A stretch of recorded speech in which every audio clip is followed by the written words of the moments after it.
Have you ever had a dream as a child or heck, even as an adult, and you had your mind set on that dream? How you thought life was going to certainly take you in one direction, and then an event or a trip or maybe an experience completely shifts everything for you. And you realize that the thing you thought you were supposed to do is now no longer the thing you thought you were supposed to do. I mean, for me, personally, I spent nearly my entire first quarter of my life dreaming of being on Saturday Night Live. It was all I ever wanted to do, was to make people laugh for a living. And then life took a turn, a pretty big turn. And my life now looks so different than what I thought it would originally look like. But for that, I'm incredibly thankful. And I'm now in so many ways living a life that is much richer and fuller than I could have ever anticipated or planned. I'm so thankful that God's plans are way better than mine. I'm thankful for the twists life took me on, and honestly, the redirection I took, because for that, I wouldn't be where I am today. Have you ever been in that situation? Have you ever felt like that? It's not all that uncommon. Has the life twists and turns also impacted the lives of others or those around you?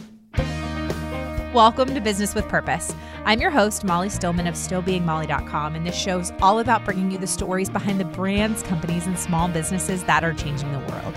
Each week, I interview an entrepreneur, a CEO, a community leader, or just an amazing person who's trying to make a positive impact, not only through their personal life, but also with their professional career. My goal is to show you that no matter what you do for a living, you can make an impact right where you are. My guest this week is Luke Berlin, the founder of Miigle, a platform dedicated to making ethical shopping easier for the consumer and connecting consumers to ethical and sustainable brands. Luke has an incredible story. He, at one point, thought he was going to be a doctor, and now he's working in the tech industry, and I know you are going to love him. He actually was in Bali, like Indonesia, Bali, when we talked. So it's just so fun to have people all over the world connecting on this show. So without further ado, on to the episode with Luke. Hey, Luke, welcome to the show. Hey, Molly. Thanks for having me. I am honored to have you on the show. For one, the fact that you are pretty much on the other side of the world right now. So you are currently in Bali, right? I am currently in Bali, not too far from an active volcano. I was going to ask, I said, are you there stranded or are you there by choice? No, I am not stranded. At least not yet. I'm still here by choice. So let's see how it goes for the next couple of days. I have to ask, what has it been like? How long have you been there? This is, obviously this is all over the news right now, even here in the US. So what brought you over to Bali, and what has it been like being not too far from a very active volcano? Yeah, well, I've been in Bali for about 3 weeks, and I am scheduled to be here for a month. So fortunately, the volcano has sort of been doing its thing, and it's on the eastern side of the island, and I'm on the western side. So there's not been that much disruption, except 1 or 2 days at the airport shut down.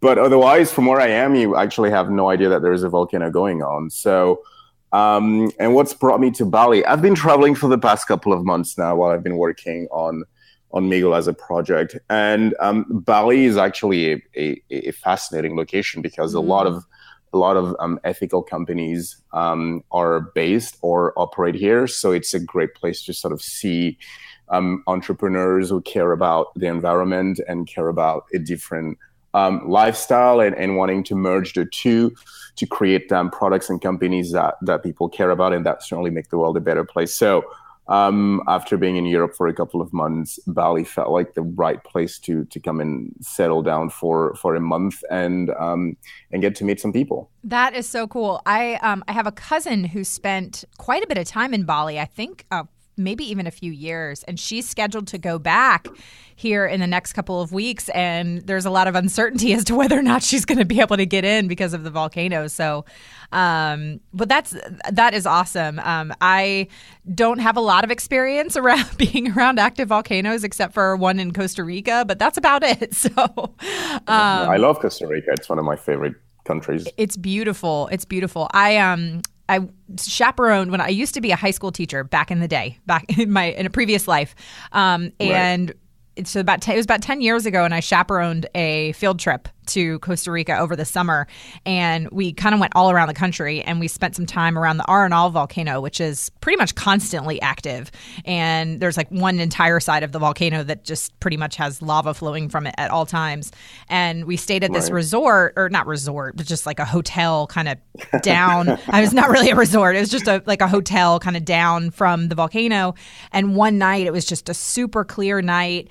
We're all just kind of hanging out outside after dinner, and it was, very dark. And all you could see, really not that far away, was just kind of the tip of the volcano just glowing. And then at one point, it just kind of, the lava just sort of burped. I don't know. That's the only way I can really describe it. Like, and it just started, and it just starts spewing into the air. It was pretty awesome. I'm not going to lie. Yeah, no, it's amazing. It's beautiful. And, I've shared this with a few people. It's like, it's such a welcome, at least to me, it's such a welcome reminder that as humans, we're fortunately not at the point where we can control everything, and just see Mother Nature just do her thing and create what she's been creating for a very long time, right? It's pretty special. I mean, hopefully, really everyone is safe, or as many people as safe as possible. Yeah. But it's a pretty cool thing to see. It is. And your friends should be able to come, because there are flights coming into Bali and leaving Bali, and it's been great, honestly. Oh, that's great. Good. So I realized I kind of went totally backwards here, but I was so excited to find out that you were in Bali, and I was like, well, we have to talk about this right away. I mean, it's the elephant in the room. But I want to get to know you, Luke. So I'm going to have you give what I have all my guests give, and that is the Luke 101. So tell us your story and all of the things that have led you to where you are today. Yeah, absolutely. Well, I think personally, not to like toot my own horn, I think it's a bit of a fascinating story. I was born in Cameroon, and then I spent some years there, and then moved to the United States to go to college. And back in 2003, I say a past life, but I was actually studying medicine, and I was going to go to medical school. So I got accepted in this amazing program by the University of Maryland School of Medicine that was developing the world's first vaccine against malaria. Wow. And I got to travel with the university and spend 2 months in Mali doing research on malaria, and worked with doctors from the NIH to the WHO. So as a 19-year-old, one of the youngest to be selected in that program was an amazing experience. Wow. But one thing that really touched me, Molly, was I got to really see close hand how selfless people are, and not people who have a lot of things to give, but people actually, by looking at our standards of those of us who live in the West, would feel like they have absolutely nothing, but yet they dedicated their life to resolve a global problem that kills I think roughly like over 5 million kids a year under the age of 5 still died of malaria. Yeah. And that really inspired me to try to live a life with purpose, right? Not to sound cliche, but that's true. And then came back to the US and tried to figure out what it is I wanted to do. Got a job in technology, and felt like, okay, I believe in technology. I think technology as we know it, specifically with the emergence of the internet back then, had the possibility to truly not just change the way people live, but drastically improve their lives by bringing services and products to them that they cared about, but also creating economic opportunities for themselves. And, taking that experience in Mali, taking my love for technology, and that was roughly around the time that Tom's shoes came out. And I was like, this is amazing. I can buy a pair of shoes and automatically some kid somewhere who needs one gets one. And I was like, this is what it's all about. Like, as a consumer, that was a business model that spoke very highly to me.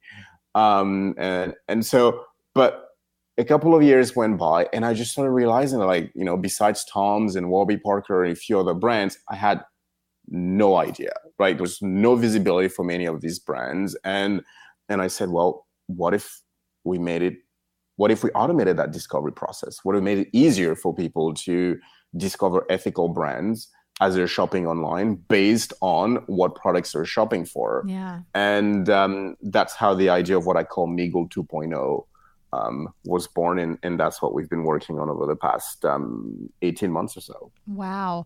What did Miigle 1.0 look like, and where did that idea originate? Yes. So Miigle 1.0, and you're probably gonna love this, was a social innovation platform, Molly. And what I was trying to do, I think was a brilliant idea, slightly ahead of my time. But what I was trying to do, I understood that one of the most difficult things, one of the things that kept people from achieving whatever economic goals they had for themselves was that they didn't have the right resources to make those happen. And by resources, it's not just money, it's emotional support, it's practical support, it's intellectual support. And so Miigle 1.0, I was trying to build a social innovation platform that was powered by an algorithm that if you were working on a project, Molly, like, it would help you find people all over the world who shared a similar interest in the project that you were working for, but had complementary skills.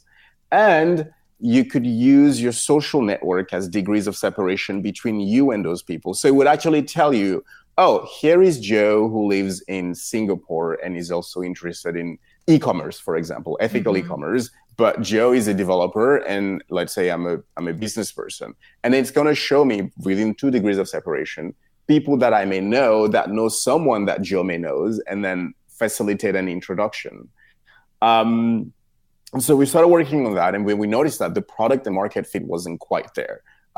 People were a lot more interested in crowdfunding platforms and all that stuff. And so telling them that, hey, money is not the only thing that matters, like finding the right person to work with and getting emotional support and all that stuff, like, probably didn't resonate very well. But it's a project that I hold very dear to heart. And I really hope that, I can go back and try to finish it. But that was Miigle 1.0. And then I decided, well, let's apply that same concept into something that's a little bit more transactional, something that hits a little bit more at home, something that everyone understands because everyone does, which is shopping. So tweaked a few things, tweaked the business model, and got into the space of ethical e-commerce. Amazing. Now, where does the name come from? So Miigle comes from 2 names, 2 words, I should say. So one is mingle, and the other one is ideas. So going back to the original purpose of the platform, it was a place where people could come and mingle around ideas. And the original logo was the 2. I replaced one of the N's on Miigle, the N on Miigle, with another I from ideas, and there was an overlapping speech bubble between the 2 I's. So it actually showed Miigle, but with two people with an overlapping speech bubble, if you can visualize that. Yeah. Right. And so the idea is that from the core, I didn't just want to build a tech company. I wanted to build a community.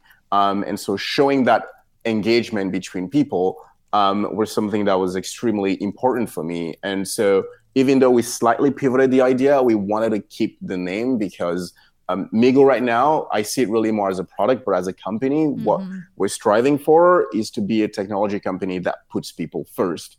And so that sense of community is something that I believe in, and I want it to be a part of who we are. Yes. I love that. Now, I was doing a little bit of reading on you before we connected, and the early, you share a little bit on your website about the early years, and as you were spending some time in the Bay Area in Silicon Valley, you ran into some challenges. Would you care to kind of share that story and what that looked like for you? Yeah, well, I think the biggest challenge is a challenge that any innovator faces, which is, how do you take your your idea, your concept, your baby, or however you want to call it, and grow it into something that brings value into people. And as you know, as part of an entrepreneur, like, we sometimes have to rely on outside help.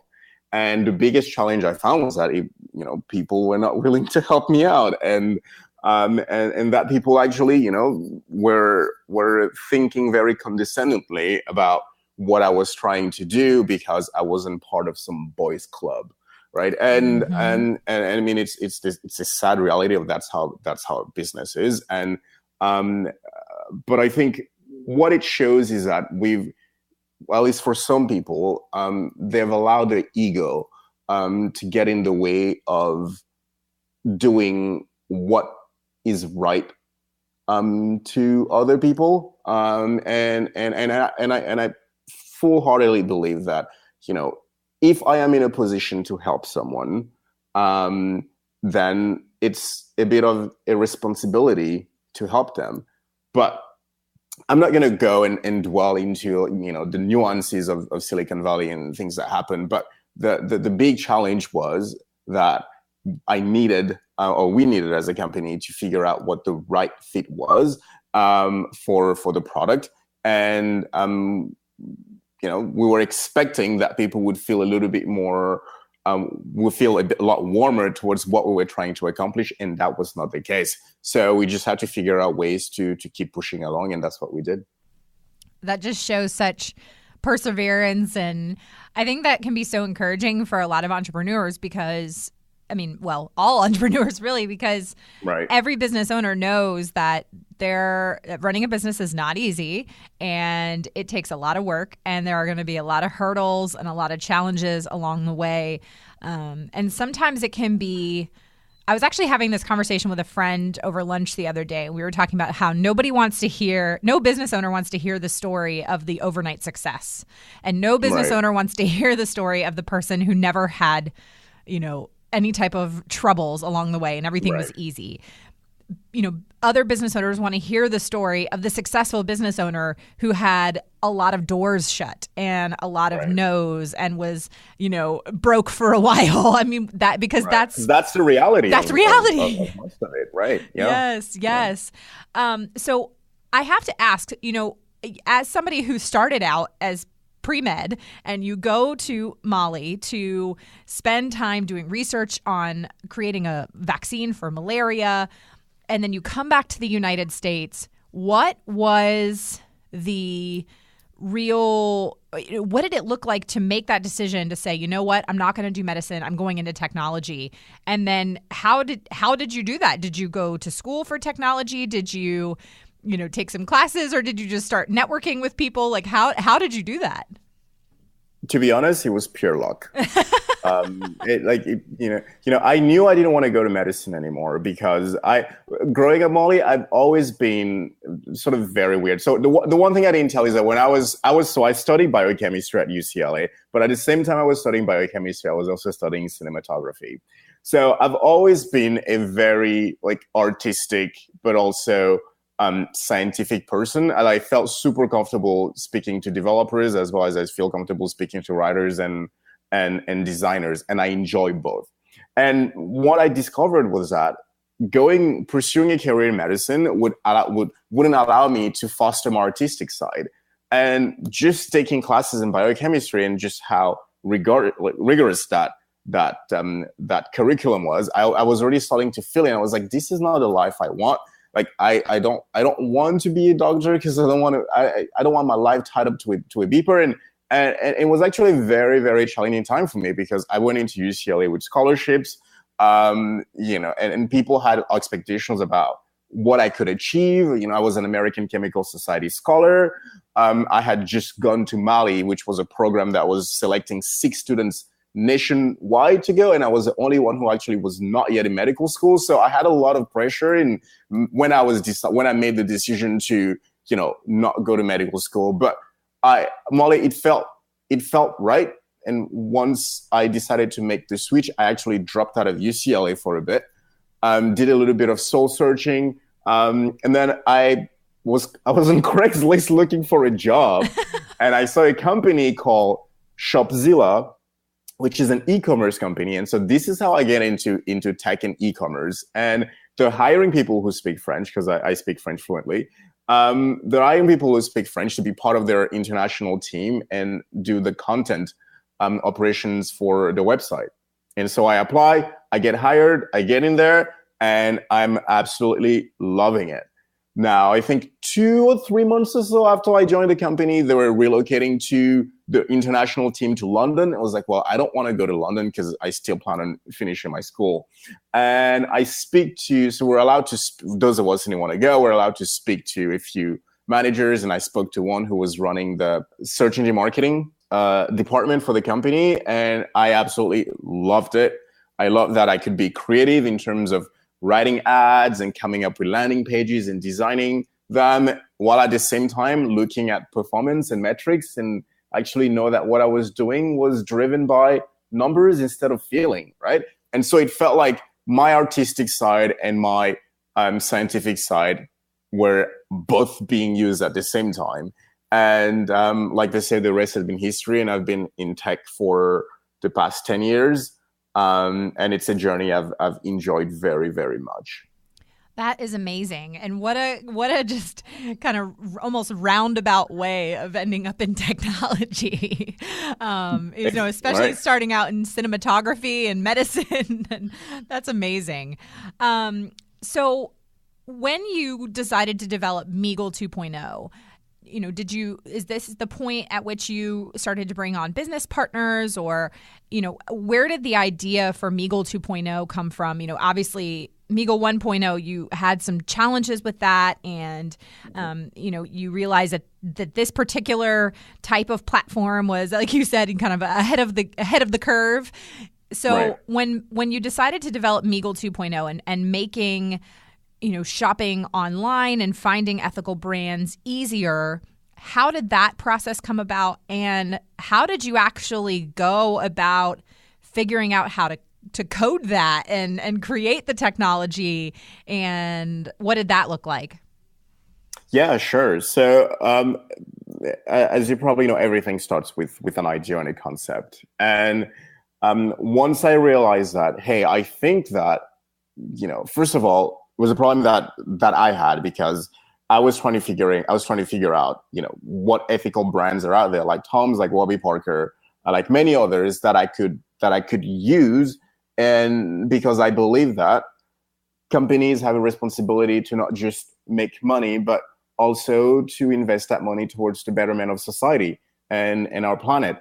But I go on Google and I can't find any. Most of the first 2 or 3 pages are just articles or the bigger brands, but the little brands that are actually making big impact all over the world, I couldn't find them. And so, having a background in marketing, I realized that, well, they're probably struggling in terms of finding this visibility, because the marketing channels they rely on are totally saturated by bigger corporations and bigger companies. And so, how can we create a platform that's dedicated towards ethical brands and ethical consumers? And then the next phase was just research. And we spent months just combing through the internet, looking at different brands, looking at different products, figuring out who was making them, trying to figure out who the founder were, and coming up with stories for them. And so we came up with about 450 different brands from different countries. And we said, okay, that's a good place to start. And then the next phase was, well, let's catalog them and put them in a product category that we can put online for everyone to access. And that was essentially the beginning of what we call an online directory. So we built the directory, we put the brands out there, and we started sharing that with people and said, hey, this is, if you like to discover ethical brands, here are the ones we've come up with. And here are for each product category that you might be interested in, from your home to clothing to your kids, you can check them out here. And then I thought, well, that's one way to do it. But the big problem, I think, in this space is closing the gap between intent and action. A lot of people are going to tell you, oh, that sounds great. I want to shop ethically. That's great. But when you actually look at their shopping behavior, they don't do it. And the reason why is because it's not convenient, right? No one has the time to always go online and Google product for this, product for that, Yes. and just start combing the web. And so we said, why don't we use a process like artificial intelligence and essentially create a recommendation engine that when people are shopping online, we can recommend brands that make the product that they're Googling online, or that they're looking on Amazon, or they're looking on a website, and serve that and give them options. And at the end of the day, they get to decide if they want to purchase or not. But at least we're solving two problems. The first problem is that we're making it easier for consumers to discover these brands without having to spend a lot of time. And the second problem we're solving is that we're allowing ethical brands to connect directly with ethical consumers, because if someone installs a browser extension, it's sort of like them raising their hand and saying, I care about shopping ethically, and I want to discover these brands. And the problem the brands have is that right now they're talking to everyone, and not everyone is at the stage of, hey, I want to shop ethically, which all should be, but not everyone is. And so being able to quickly, pinpoint who those people are and tell them, install this browser extension, it takes literally 2 seconds. And from there on, we can create that direct connection between them and brands and the products that they love and they want to shop. Yeah, absolutely. It's such a need and help. One of the challenges that people say all the time is how they think that shopping ethically is challenging and too difficult and expensive and hard to find. And, you hear all those excuses. So the more that you can kind of break down those barriers, the better. Exactly. So when you guys decided to kind of develop this, what is sort of your next long-term vision? So you've created this browser extension. You have, Miigle 2.0, which is live and thriving, and you're continuing to work on it and grow. What do you see as sort of the next steps? The next step for us really is figuring out is to deliver the product in a way that's can be easily adopted by as many people as possible. So just having the product, yes, it's great, but I still meet people that haven't heard about us. I still meet people who don't know we exist, right? And I still meet people who have no idea what a browser extension is. And so I think for us, it's really figuring out what different ways can we deliver this product so people feel comfortable using it. So right now we're looking at a mobile solution. So we're working on an app that will essentially be doing the same thing that the browser extension does, which will create a funnel through which people can directly go and discover and shop from ethical brands. And the next phase of that is really just creating a true e-commerce platform. Because right now what we do is we redirect each visitor to the brand's website, but create a true e-commerce platform so people will be able to shop from a single page or a single platform and not have to be redirected to different websites. That's our short-term plan. Ooh, love that. And so far it's going well. And 2018 for us, a product map is pretty aggressive, but we're super excited about getting to knock some of those things down. That's amazing. Yeah, I almost kind of envision it like I don't know if this is exactly what you're talking about, but almost like an Amazon for ethical brands. Exactly. That's very close to where it's going to be. I think we're going to pay a little bit more attention on design and the usability of the platform. Yeah. But the idea is that we want to give people story about brands and products that are making the world a better place. So it's not going to be purely a shopping platform, because surely you've probably heard of the Simon Sinek expression, like people don't buy what you do, they buy why you do it. And I think, like you said, a lot of people are saying, well, it's too expensive to shop from these brands. It's purely a supply and demand problem. Like if we show ethical brands that there are people who are willing to pay them and buy their products, the more people buy, the more the more the price goes down. And so what we want to do is just really bring the two pieces together and create an environment where people are shopping ethically. They're also engaging with brands, but then they're also engaging with other consumers. And so it's an ecosystem where everyone inspires, people inspire each other. I think that is so powerful because that is, as you said, and as you know, that's one of the things that, at least for me, fires my passion for shopping ethically is the stories and getting to know the impact that you're having. And, oh yes, that is a really nice looking dress, but let me tell you about the woman who made it and the opportunity that she was given, and the way that she's now able to support her family. Let me tell you about that pair of shoes that was able to take a young man out of the gang life in the slums of Guatemala. And Absolutely.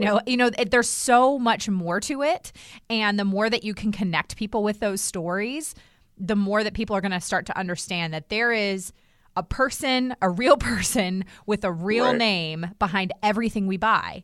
And it's so easy for us to separate, when we go to a big box store and we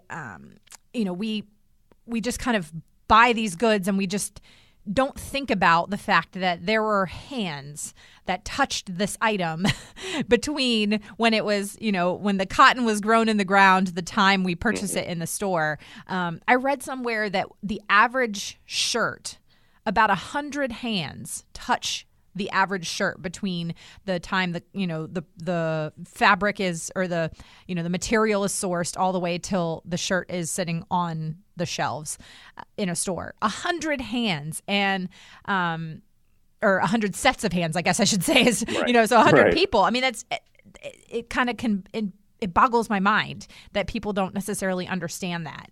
And so, but then we think about, at the end of the day, like, well, how was that person treated? Were they paid fairly? Did they have access to clean water? Did they have access to the restrooms? Were they able to take a break? Are they paid overtime? Are they able to send their kids to school? Do they even have the opportunity to see their children? So many garment workers in factories, abroad, sometimes the mothers, they work in, the main cities, and they never get to see their children because they have to send their children to live with their parents in the rural villages. And, I just to be able to afford it. Right. And but it's such an important issue, and obviously something that I care about. It's obviously something you care about. So I want to go back a little bit. You mentioned that you grew up in Cameroon. What was childhood like for you? And did you always have, even as a young child growing up in Cameroon, did you always have, sort of this attitude or passion about, serving others? Or were you kind of the kid that looked out for everybody else? What was that like for you? Yeah, because growing up, my life was amazing. My dad was like an upper middle class man. So I lived a very comfortable life, but obviously I lived a life where I was exposed to people who didn't have as much as I had. So I think it's a little bit of combination of nurture and nature. I think I'm a very empathetic person. Whatever I do, I always try to look at how it affects other people, and I try to put myself in other people's shoes.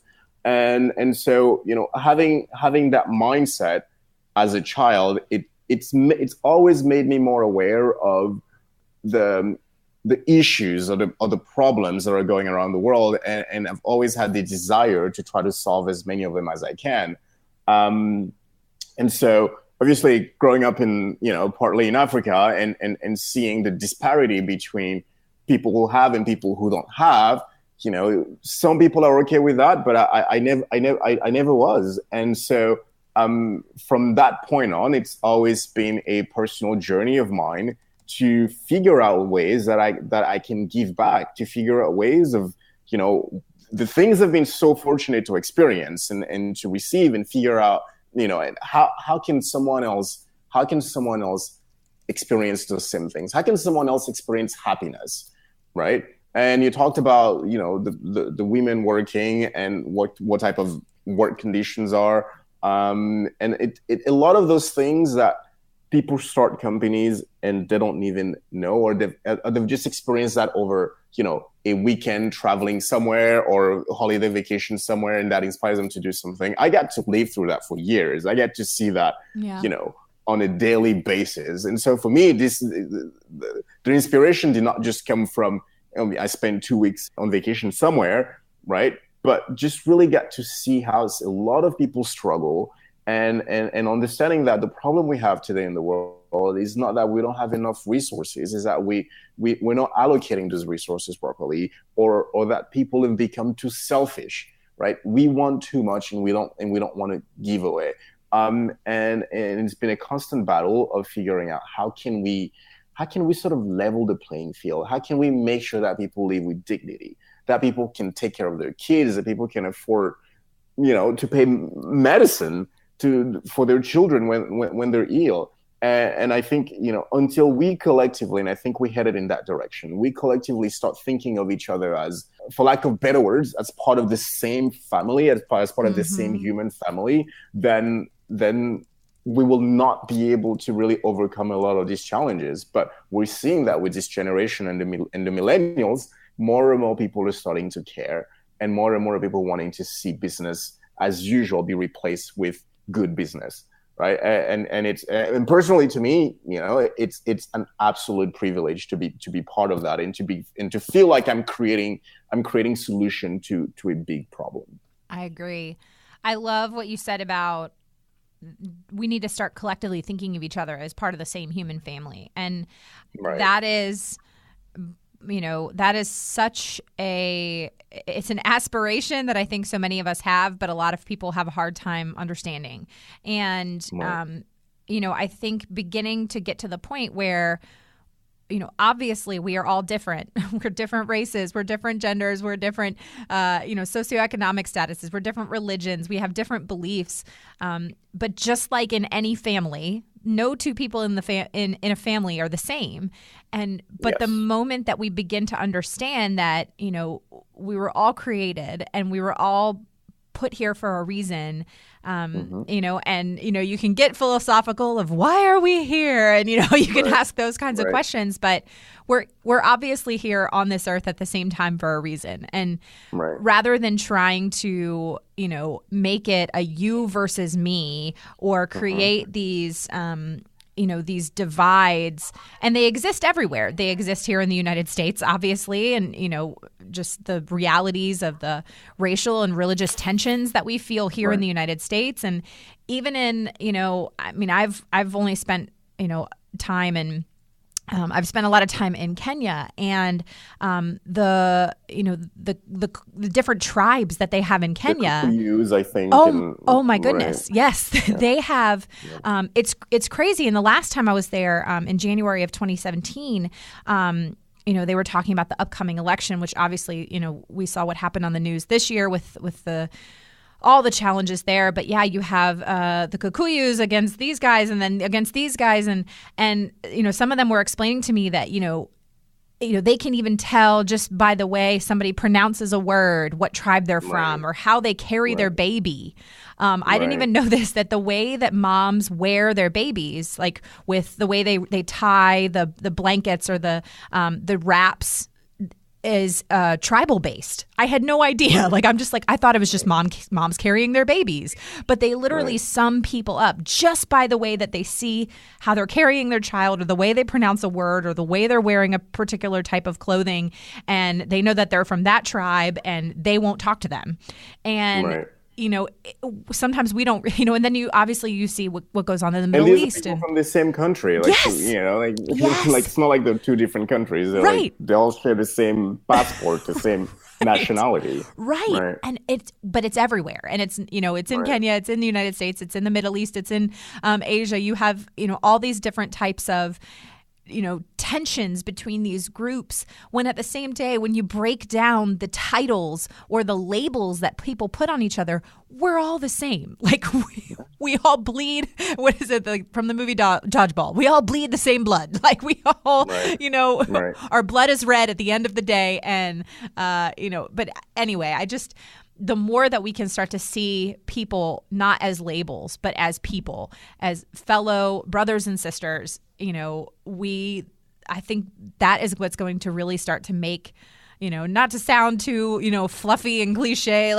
but it really is what's going to make the world a better place, because the less that we can label each other, and the more that we can just genuinely support each other. And like you were saying at the beginning, when you spent time in Mali and you realized how selfless those people are and how generous they are. And when I've spent time in Kenya, I mean, they are some of the most generous people in the entire world, and they will literally give you the only shirt they have off of their back if they think you need it. And how in the West, we can sometimes be so consumed with our stuff and our status, and we forget how blessed we are and how we should be using the resources that we have been blessed with to bless other people and serve other people.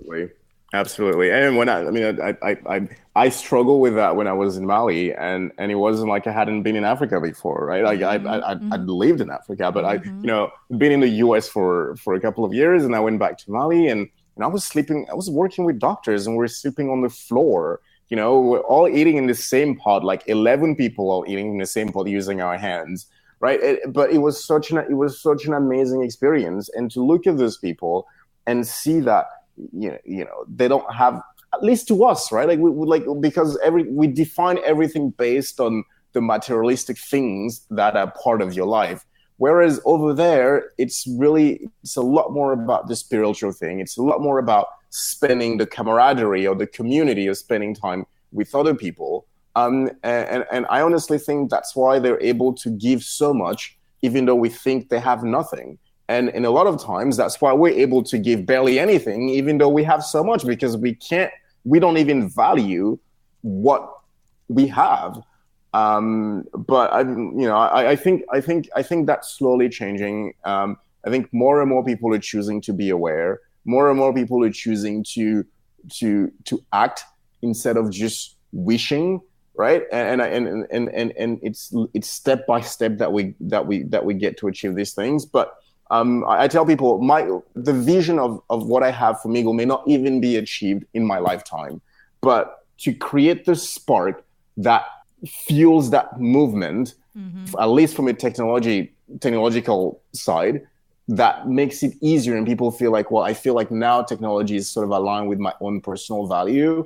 Brings me great joy, and the rest we'll see where it goes. That's amazing, Luke. I just think that what you are doing is so needed, and thank you for just pushing through the challenges that you faced, and just being so committed to this mission, and making the choices that people make when they're shopping easier, and how that impact really does have a ripple effect all around the world. So just thank you for what you're doing. No, I really appreciate it. And thank you for giving me a platform to express my ideas as hopefully as eloquently as I did today. Absolutely. I absolutely appreciate it. Oh, it's my pleasure. Well, this is the part of the show that we just transition a little bit before we go to where I just get to know you a little bit more, and I ask you some fun questions. Are you game for that? I am absolutely game. Awesome. So this is what we call, I don't know, it's the informal lightning round. I don't know. My husband, who edits my shows, he gets to insert a fun sound effect, which transitions us into said lightning round. So are you ready? I am ready. Awesome.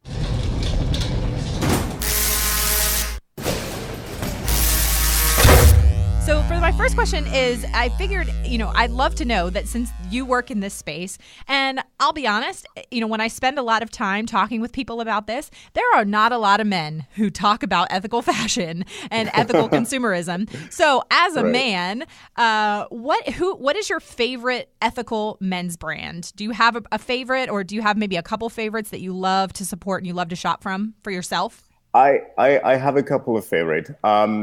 Obviously, Tom's we sort of kicked off this journey for me, and so it's a brand from what they started doing with their shoes, and then the eyewear. I really just subscribe to their business model.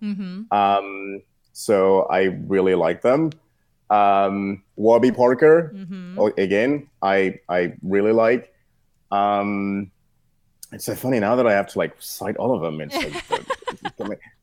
Patagonia, which does an amazing amount of work in protecting the environment, and I think, and they have some really, really cool campaigns that they do that gets people to not just shop ethically, but to actually understand the impact of their behavior. Yeah. I like them a lot as well. And last one, but not least, Fjallraven, which is to give some love to a brand who's not American, who is a Swedish brand. And what they do is when you buy their product, they invest into protecting the Arctic fox. Oh, wow.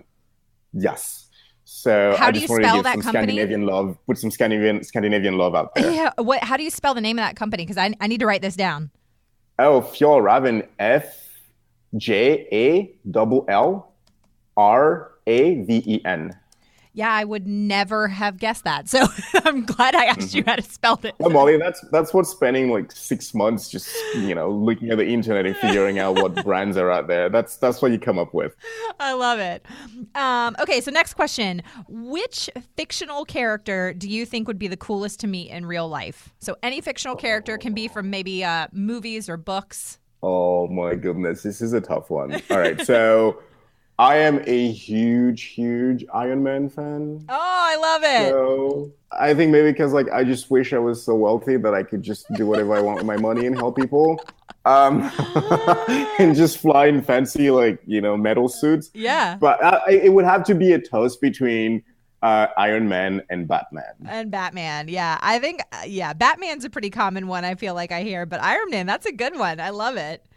What is the most interesting thing you have read or seen this week? Oh my goodness.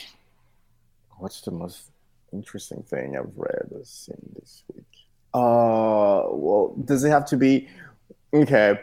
Yesterday, I was watching a video, and I'm so sorry because it's going to be slightly political, but it was about the whole tax situation in the United States. Mm-hmm. Am I allowed to talk about that? Yeah, that's okay. Okay. And so the whole tax situation, the corporate tax, and one thing that absolutely amused me was that the newscasts were saying that eventually, the tax bill that we're trying to push is going to benefit only the wealthier, but it's being sold as something for all Americans. And it just made me chuckle a little bit because I was like, why is it that we're always creating things that go against our own interest? And then we tend to, confuse people and make them vote against their own personal interest. So that was the most interesting thing I saw. And I am so sorry that it's political, but it's okay. I sort of feel like, hey, paying taxes is a big part of who we are as Americans, yeah. and fuels a lot of government programs that some people need. And I feel like we can do a much better job in making sure that, Americans that need it get the help that they need. All right, so we're kind of into more the lightning part of the lightning round. I don't know if that even makes sense, but okay. I'm just keep my answers super short. Yes, I'm going to go. These are just either or questions, or just kind of like one word answer type questions. Okay. So, are you ready? Yes. All right. Hot pretzels or nachos? Nachos. Nachos. I like it. Iced or hot coffee? Iced. Netflix or Hulu? Oh, Netflix. Do you watch something live or recorded so you don't have to watch commercials? Oh, you know the answer. Of course I watch something recorded. So I don't have to watch commercials. Me too. Do you have a favorite type of music? Anything with drums. Oh, me too. I love drums. My husband makes fun of me because I love to watch videos or hear like college drum lines. Right. Like I love a good drum line or some like African drums. Like I love it. Give me all the drums. Afrobeats. That's exactly what we're talking about. Yes. Give me it all day long. I love it. Favorite type of food? Did you have like an international food that is your favorite? Yeah, Thai food and French food. Oh, French food. I'll be honest. I don't know that I've really had much French food, but I do love really good Thai food. Mm-hmm. Sugar or chocolate chip cookies? Oh my goodness. Chocolate chip cookies. The soft ones, not the hard ones. Soft, warm chocolate chip cookies. Yes. And last one, books or movies? Movies for sure. Movies. I love it.